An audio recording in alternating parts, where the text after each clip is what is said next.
आम आदमी है। अगर किसानों के लिए हिंदुस्तान में किसी ने काम किया तो वो चौधरी चरण सिंह ने काम किया है। चौधरी चरण सिंह ने इनकी आवाज़ सुनी। चौधरी चरण सिंह ने चकबंदी आया, एक खेत हुआ था और ये चौधरी चरण सिंह के वारिस है जयंत चौधरी। तो भाई हम तो उन्हें वोट देंगे। सबसे पहली पसंद जो है वो हमारी लोकदल है और दूसरी पसंद फिर हमारी जो है जयंत है। क्यों? दमदार उम्मीदवार है मदन भैया। हाँ, मदन भैया दमदार उम्मीदवार है। फिर हम स्वागत है आप सभी का जीटीवी इंडिया न्यूज पर। उत्तर प्रदेश की खतौली विधानसभा सीट प्रदेश की हॉट सीट मानी जा रही है क्योंकि यहाँ पर उपचुनाव होना है। और हॉट सीट इसलिए हो गई है क्योंकि राष्ट्रीय लोकदल ने यहाँ से मदन भैया को चुनावी मैदान में उतारा है। मदन भैया गुर्जर समाज के बड़े नेता हैं और लगातार 4 बार खेगड़ा विधानसभा, जो उस समय उत्तर प्रदेश की सबसे बड़ी विधानसभा हुआ करती थी, वहाँ से विधायक रहे। उसके बाद वह विधानसभा साहिबाबाद और लोनी दोनों विधानसभा सीटों में उसका विलय हुआ और खेगड़ा विधानसभा को परिसीमन के बाद समाप्त कर दिया गया। मदन भैया 2022 का विधानसभा चुनाव था, आम चुनाव में लोनी विधानसभा सीट से नंद किशोर गुर्जर के सामने चुनाव लड़े थे, लेकिन इस चुनाव में वह जीत दर्ज नहीं कर पाए। अब यहाँ विधायक थे विक्रम सैनी, उनको सजा होने के बाद उनकी सदस्यता रद्द कर दी गई। यहाँ पर उपचुनाव होना है। उपचुनाव में भारतीय जनता पार्टी ने जो उम्मीदवार उतारे हैं, विक्रम सिंह सैनी की वाइफ है राजकुमारी सैनी, वो चुनाव लड़ रही है। वही मदन भैया के बारे में हम आपको बता चुके हैं, राष्ट्रीय लोकदल के टिकट पर चुनाव लड़ रहे हैं। तो गुर्जर समाज के वरिष्ठ समाज सेवी हमारे साथ हैं। समाज में अच्छा इनका रुतबा है, लोग में इनकी अच्छी पकड़ है।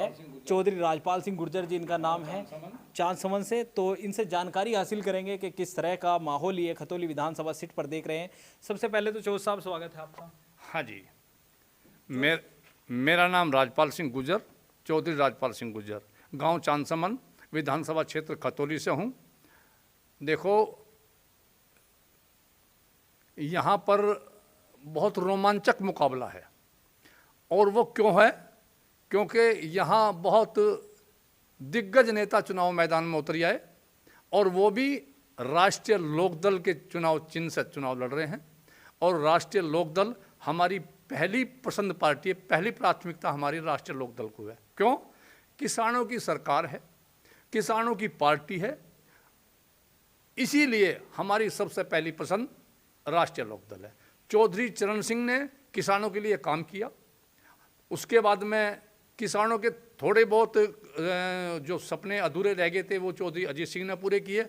और अब ये सारी जिम्मेदारी जो है ना वो चौधरी जयंत के कंधों पर आ गई है।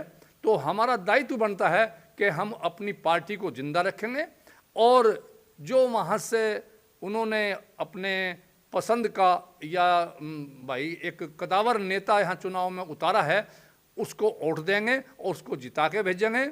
और ये हमारे गांव में गुर्जर बहुल गांव है और क्षेत्र जो है क्षेत्र भी गुर्जर बहुल है। यहाँ गुर्जर जाट का समीकरण है। साथ ही साथ भाई जो राष्ट्रीय लोकदल और समाजवादी पार्टी का गठबंधन से प्रत्याशी आए हैं, हमारे पूर्व विधायक मदन भैया जी, वो भी गुर्जर बरादरी से ताल्लुक़ रखते हैं। गांव उनका जावली है, गुर्जरों का मशहूर गांव है। और यहाँ अब हमें जो फ़ायदा मिल रहा है वो हमारे सब 36 बिरादरी के लोग उन्हें पसंद कर रहे हैं। और जैसे हमारे हरिजन भाई हैं वो भी हमारे साथ जुड़ गए हैं। हमारे भाई पंडित जो हैं वे भी हमारे साथ जुड़े हुए हैं। यानी कि यहाँ मुस्लिम सबसे ज़्यादा मात्रा में है। तो मेरे मुस्लिम भाइयों का वोट तो हमें थोक में मिलेगा।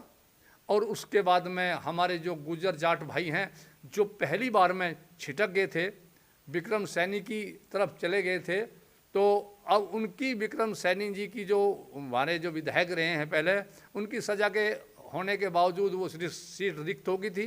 तो चुनाव हो रहा है दोबारा, तो उनके बोलचाल के ढंग से या उनका जो व्यवहार रहा उससे लोग नाराज़ हैं। क्यों? जब उनके पास किसी काम को जाते हैं तो उल्टे सीधे बोलते हैं। और हमें कोई बीजेपी से द्वेष नहीं है, हमें कोई किसी आदमी से द्वेष नहीं है, लेकिन जनता को चाहिए अपना काम होते नहीं है और उनके बाद जाते हैं तो वो उल्टा वे टोर्च करते हैं। विधायक जी तो करतार सिंह भड़ाना भी रहे आपके यहाँ से। देखो, विधायक करतार सिंह भड़ाना रहे, लेकिन करतार सिंह भड़ाना का नेतृत्व यहाँ अच्छी तरीके से कायम नहीं कर पाए। वे बाहर के आदमी थे वो, और बाहर नहीं, मदन भैया बाहरी है, लेकिन मदन भैया में करतार सिंह में जमीन और आसमान का अंतर है। वो ये जमीनी नेता है, वो एक उद्योगपति हैं। वो पैसा बखेर के लोगों की आदत खराब कर गए भाई, पैसा बखेर के लोगों की आदत खराब कर गए। इसे ले, इसे दे, उसे दे, उसे दे, इसे ले। तो ऐसे नहीं, राजनीति पैसे से भी नहीं चलती, राजनीति वसूलों से चलती है। ये पार्टी वसूलों की है, ये गरीबों की पार्टी है, किसानों की पार्टी है। तो इसलिए हमारी पहली पसंद लोकदल और दूसरी पसंद हमारा जो एक विधायक है, पूर्व विधायक, वो हमारे क्षेत्र में है, प्रत्याशी है। वो उससे हमें उम्मीद से ज़्यादा, हद से ज़्यादा उम्मीद है कि वो हमारे यहाँ काम करेंगे और हमारे काम आएंगे। अंकल जी, राष्ट्रीय लोकदल की बात सिर्फ इसलिए तो नहीं हो रही क्योंकि गुज्जर समाज से प्रत्याशी है मदन भैया, अगर किसी और जाति से आते, क्योंकि पहले राजपाल सिंह सैनी भी चुनाव नहीं, मैं बताऊंगा। हाँ, एक मिनट। बहुत बढ़िया बात कही, बहुत बढ़िया बात कही। तब भी गुजरों ने वोट दिया था बीजेपी को, ऐसी बात नहीं है राज्यपाल को वोट नहीं दिया, राज्यपाल को भी दिया था, जाटों ने भी दिया था। लेकिन अब नेता में, यानी कि कैंडिडेट में, प्रत्याशी में फर्क आ गया। राज्यपाल भी नेता है, विक्रम सैनी को उससे जमीन आसमान का अंतर है, लेकिन वो वोट में बंटवारा हो गया था। अब की बार में वोट में बंटवारा नहीं हो रहा है, अब की बार में ऑटो में बंटवारा नहीं हो रहा है, सेंध नहीं लग रही है। पिछली बार में सेंध लग गई थी, यानी पिछली कितने प्रतिशत मदन भैया के साथ? देखो जी, मेरे हिसाब से तो जो हमें आकलन किया है वो 80-85% जाट और गुज्जर मदन भैया को मिलेंगे, और ऐसा ही हमारे हरिजन भाई मिलेंगे। वो हमारे साथ में वो जो चंद्रशेखर हैं, वो एक पढ़े लिखे आदमी हैं, अधिवक्ता हैं, उनका समर्थन है। और बसपा से कोई उम्मीदवार नहीं है, तो बसपा से हम ये समझौता हो रहा है। हमारा जो बसपा के लोग हैं, हमारे पड़ोस में रहते हैं, हमारे बराबर में रहते हैं, तो भाई कह रहे हैं कि हम तो गठबंधन को ही वोट देंगे, बीजेपी को वोट नहीं देंगे। तो जीत को लेकर कितना आश्वस्त हैं आप? हम तो 100% जीत को लेकर आश्वासन। मदन भैया को लेके क्या उम्मीद है आपकी? अगर वो मदन भैया को लेके ये उम्मीद है जी हमारी कि मदन भैया जी एक तो जमीनी नेता है, दूसरे नंबर पे वो दबंग किस्म के आदमी है, काम की आदमी को जरूरत होती है। देखो, एक ये विधायक जो होता है एक छोटा पद नहीं होता। अब एक प्रतिनिधि यहाँ जनता ने चुना, तो यहाँ करीब 4-3.5 लाख के करीब वोट हैं। अब अपनी अपनी समस्या लेकर लखनऊ हर आदमी नहीं जा सकता, हमारा प्रतिनिधि जाएगा, वो हमारी समस्या सुनेगा, और वो आदमी सुनने वाला है, तो उसे हम अपनी सुनाएंगे। तो हम उससे जी कह रहे हैं कि बाहुबली उम्मीदवार उतार दिए। देखो, बाहुबली तो वो है ना, उसकी भुजाएं मजबूत है। बाहुबली हम उसे नहीं मानते, हम तो उसे मानना है जिसकी भुजाएं मजबूत होती हैं। और बाहुबली का ठप्पा तो जिन्हें कितनों पर लग रहा, बहुत है बाहुबली तो ऐसे, जिन्हें कितने विधायक है। मुख्तियार अंसारी कई बार विधायक रह लिया, कई बार MP रह लिया, अतीक अहमद कई बार रह लिया, और बहुत हैं ऐसे। तो भाई ऐसे तो बहुत लोग हैं जो पार्लियामेंट में भी जा रहे हैं और विधानसभा में भी जा रहे हैं। तो मदन भैया पर ये तुक्का तो, ये तो छींट मारने वाली बात है। ये नहीं, ये इससे हम इत्तेफाक नहीं रखते। तो इस चुनाव के नतीजों का लोकसभा के चुनाव पर आप कितना असर मानते हैं? फर्क देखो, वो अब आगे की बात है, आगे क्या फर्क होगा, क्या गठजोड़ बनेगा, वो तो उम्मीदवार के ऊपर बात है। वो आगे कौन प्रत्याशी आएगा वो तो आगे की बात है। लेकिन फिलहाल हम आश्वस्त हैं, हमारे जो 36 बिरादरी के लोग हैं वे सब मदन भैया की ओर डाल रहे हैं। मदन भैया उनकी पहली पसंद है।